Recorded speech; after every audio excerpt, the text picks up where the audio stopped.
I just recently attended the Patient Access Summit at the White House, sponsored by Todd Park, the U.S. Chief Technology Officer. Brought the President's greetings and thanks for the work that we've done, and the National Coordinator for Health Information Technology, Dr. Farzad Mostashari, where they brought together a few dozen industry leaders as well as patient advocates to discuss really what is the future of patient engagement in the U.S.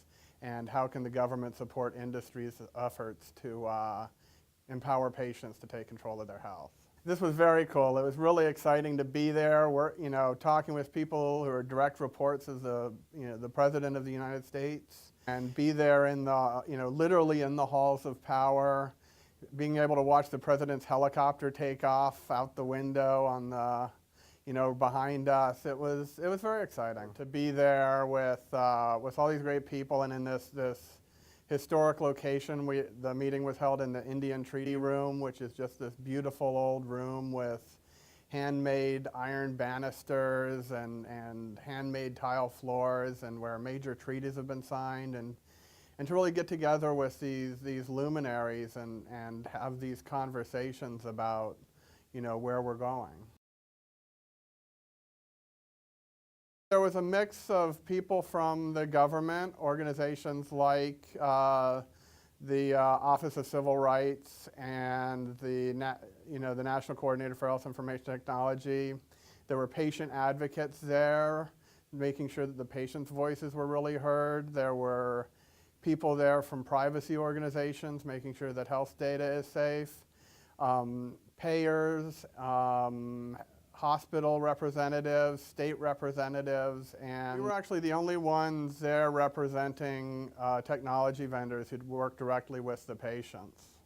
And as a result, actually, I got to be a major participant in the meeting, was asked a number of direct questions from the leadership about, what it meant for us and what we had to bring to the table, and making sure that the solutions that we were talking about were really going to work for the patients, because we're the ones who were really closest to them. We also really just participated in an open discussion, and actually I got a chance to challenge some of the federal officials on what they'd done, and bring up some questions about some of the challenges we're facing in the future. And then we really all got together and as a group and talked about what the solutions to these challenges are, and how industry can really solve these challenges in a free market way rather than relying on the government to create more regulations and enforce these rules. How do we make people want to do this, and how do we encourage innovation? So, one of the big questions that I asked, and I really wanted to get real with the people there, was how are we going to get the data holders, the big health plans and the big hospitals, to actually share the data with the patients? Because the patients want the data. We want to give the patients the data. But these organizations have a lot to do. They have a lot to spend money on. Why should they make this a priority? And really the answer that we came up with is that we need to find a way to make the patients demand their health data. And so we talked a lot about forming a consortium to build a messaging campaign around what's available to people today, because really one of the big problems is people don't know that it's available. We had an open period where we identified the 6 major challenges remaining to achieve the goals that we're trying to accomplish. And each organization went up and signed up for which goals they were willing to work on and participate in work groups for. And leaders were selected for those work groups.